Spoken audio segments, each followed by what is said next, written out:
नमस्ते, मैं जयवीर चंद्रमौला आप सभी का स्वागत करता हूं आपके अपने YouTube चैनल पर। आज हम बात करेंगे अगस्टा वेस्टलैंड हेलीकॉप्टर स्कैम पर। इस केस पर शुरुआत से बात करते हैं और जानते हैं यह केस था क्या। सन 1999 में भारत में एनडीए गवर्नमेंट आती है और उस समय के प्रधानमंत्री थे श्री अटल बिहारी वाजपेयी जी। भारत सरकार द्वारा 8 VVIPs हेलीकॉप्टर को खरीदने की मंजूरी दी जाती है। इस पर इंडियन एयर फोर्स के अधिकारियों से भी सलाह मशुरा किया जाता है और तय किया जाता है कि यह हेलीकॉप्टर 6000 मीटर की ऊंचाई पर उड़ सके। यह हेलीकॉप्टर प्रेसिडेंट, प्राइम मिनिस्टर और अन्य VVIPों को ले जाने में प्रयोग किए जाते हैं। सन 2004 में भारत में यूपीए गवर्नमेंट आती है। इसको लीड कर रहे होते हैं कांग्रेस पार्टी। उस समय के प्रधानमंत्री थे डॉक्टर मनमोहन सिंह। मार्च 2005 में यूपीए गवर्नमेंट द्वारा VVIP हेलीकॉप्टर की सीलिंग हाइट को रिड्यूस किया जाता है। इसको 6000 मीटर से 4500 मीटर कर दिया जाता है। मई 2005 में यूपीए गवर्नमेंट द्वारा VVIP हेलीकॉप्टर की संख्या को भी बढ़ाया जाता है। इसको 8 से 12 किया जाता है, जिसमें 4 नॉन VVIP हेलीकॉप्टर को भी जोड़ा जाता है। बीजेपी पार्टी के मंत्री यूपीए गवर्नमेंट पर आरोप लगाते हैं कि सीलिंग हाइट को इसलिए रिड्यूस किया जाता है ताकि वह अगस्टा वेस्टलैंड कंपनी को फायदा पहुंचा सके और यह टेंडर अगस्टा वेस्टलैंड कंपनी को मिल सके। 2010 में अगस्टा वेस्टलैंड कंपनी के साथ यूपीए गवर्नमेंट द्वारा डील पर सिग्नेचर किए जाते हैं। इस डील में 12 हेलीकॉप्टर्स का ऑर्डर दिया जाता है, जिसमें 8 VVIP हेलीकॉप्टर्स और 4 नॉन VVIP हेलीकॉप्टर्स होते हैं और इसकी कीमत 3546 करोड़ रुपए तय की जाती है। अगस्टा वेस्टलैंड कंपनी फिन मैकेनिका की सहायक कंपनी है। यह हेलीकॉप्टर को मैन्युफैक्चर और डिजाइन करती है। 2016 में अगस्टा वेस्टलैंड कंपनी का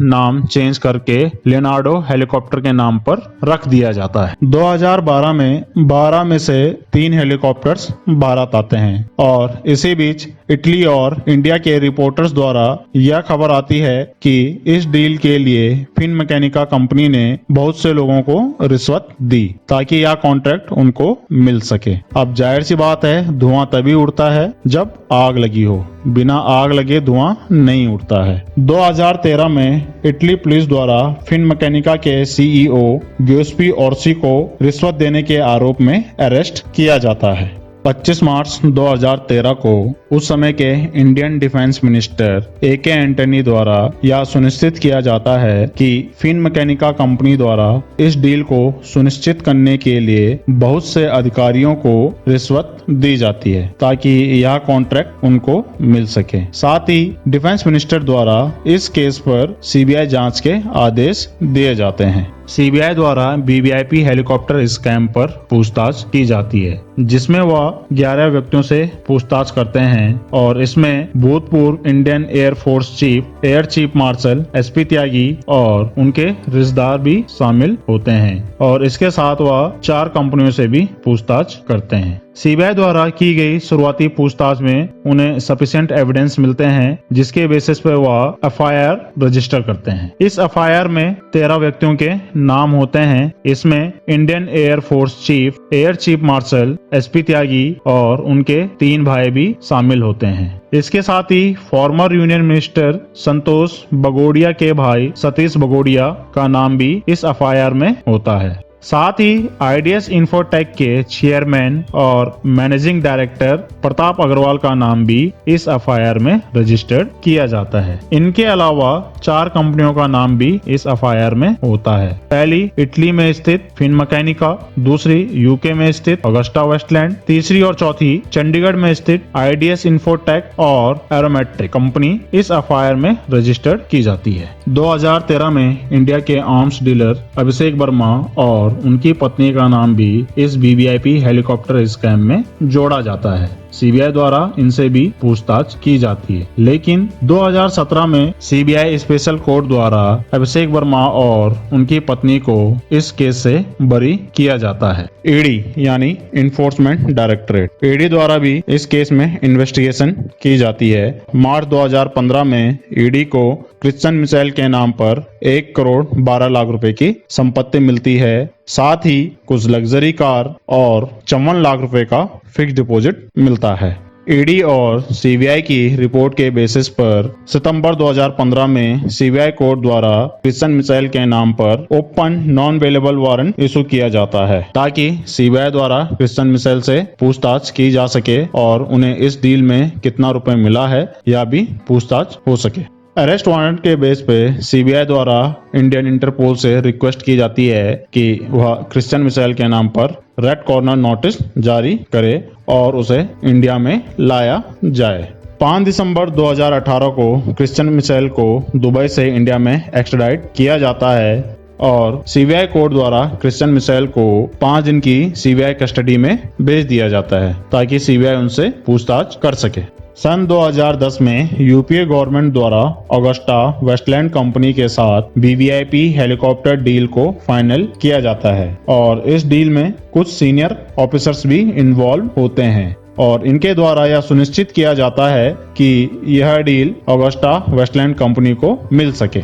इन ऑफिसर्स में IPS officer MK Narayan, IPS officer BV Wanchoo और आईएएस ऑफिसर शशिकांत शर्मा का नाम सामने आता है। यह ऑफिसर सेंट्रल गवर्नमेंट के अधिकारी होते हैं और सेंटर में अपना टेन्योर कंप्लीट करने के बाद यूपीए गवर्नमेंट द्वारा एमके नारायण को वेस्ट बंगाल का गवर्नर, बीवी वांचू को गोवा का गवर्नर और शशिकांत शर्मा को इंडिया का कंट्रोलर एंड ऑडिटर जनरल नियुक्त किया जाता है। जनवरी 2014 में सीबीआई द्वारा यूनियन लॉ मिनिस्टर से संपर्क किया जाता है ताकि इन सभी के बयान को रिकॉर्ड किया जा सके, लेकिन उस समय के union law minister Kapil Sibal द्वारा इसे अनसुना कर दिया जाता है। जुलाई 2014 में सीबीआई द्वारा प्रेसिडेंट प्रणब मुखर्जी से भी संपर्क किया जाता है, परंतु इस बात पर कोई भी निष्कर्ष नहीं निकलता है। फरवरी 2013 को इटालियन पुलिस द्वारा फिनमैकेनिका के सीईओ ग्यूसेप ओर्सी को गिरफ्तार किया जाता है और इन पर आरोप लगते हैं कि इनके द्वारा रिश्वत दी जाती है।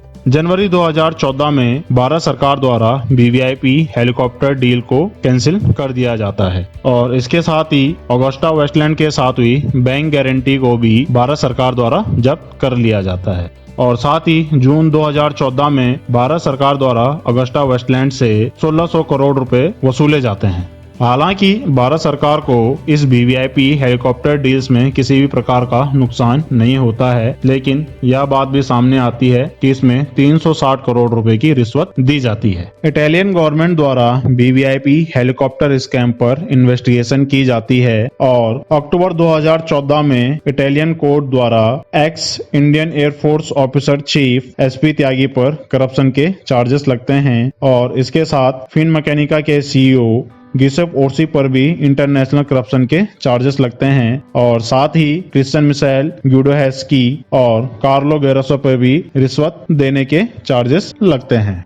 इटालियन कोर्ट द्वारा फिनमैकेनिका के सीईओ को 4 साल की सजा भी सुनाई जाती है। 8 जनवरी 2018 को मिलान हाईकोर्ट द्वारा जजमेंट सुनाया जाता है, जिसमें पुख्ता सबूत न मिलने के कारण इन सभी आरोपियों पर सारे चार्जेस को डिसमिस किया जाता है। ऑगस्टा वेस्टलैंड हेलीकॉप्टर स्कैम पर 2012 से इंडिया और इटालियन मीडिया द्वारा रिपोर्ट दी जा रही थी और साथ ही बहुत से सबूत भी सामने आते हैं और बहुत से नाम भी सामने आते हैं जिन पर आरोप लगते हैं कि इनके द्वारा रिश्वत दी गई है, लेकिन फाइनली क्या होता है कि इन सभी आरोपियों पर किसी भी प्रकार का आरोप सिद्ध नहीं होता है। मिलान हाईकोर्ट द्वारा सभी आरोपियों को बरी कर दिया जाता है।